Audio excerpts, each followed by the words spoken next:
Welcome to Bible in a Year, Day 44. Today we will discuss Leviticus 1 through 4. When I was a small child, my parents enrolled me in violin lessons.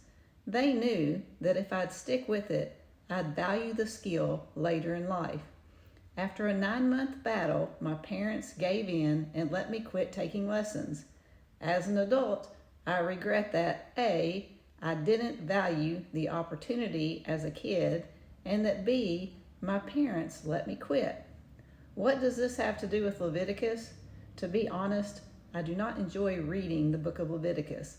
If I had to list all of the books in order in the Bible, from my most favorite to my least favorite, James would probably be at the top of the list, but Leviticus would definitely be the last book on the list. But God knows exactly what we need. All scripture is God-breathed and good. Thus, I will faithfully post a video a day as we journey through Leviticus. Please feel free to add comments if there are things significant that you learn in these chapters, as I would love to learn along with you. We've just ended the book of Exodus, when even Moses is no longer to be in the presence of the Lord, as when the cloud is over the tent of meeting or the tabernacle, Moses cannot enter. From outside the tent of meeting, the Lord speaks to Moses, giving detailed instructions on how offerings are to be conducted. This is how Leviticus chapter 1 begins. Back in the days of Adam and Eve, sin created death. Upon the first sin, an animal was sacrificed in order to provide clothing for Adam and Eve.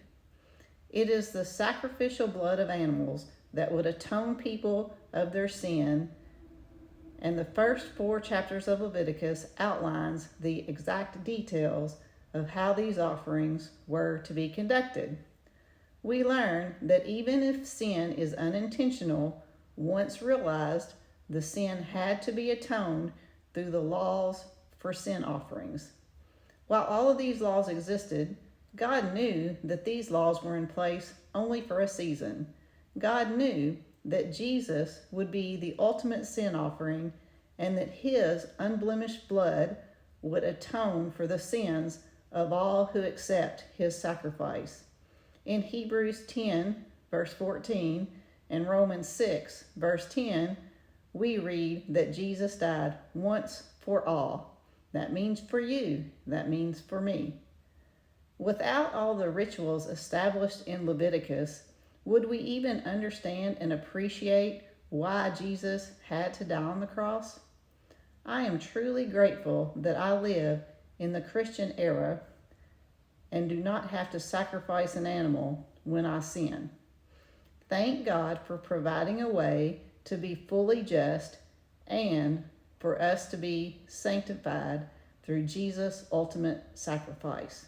Join me tomorrow for Leviticus 5 through 7. Have a blessed day.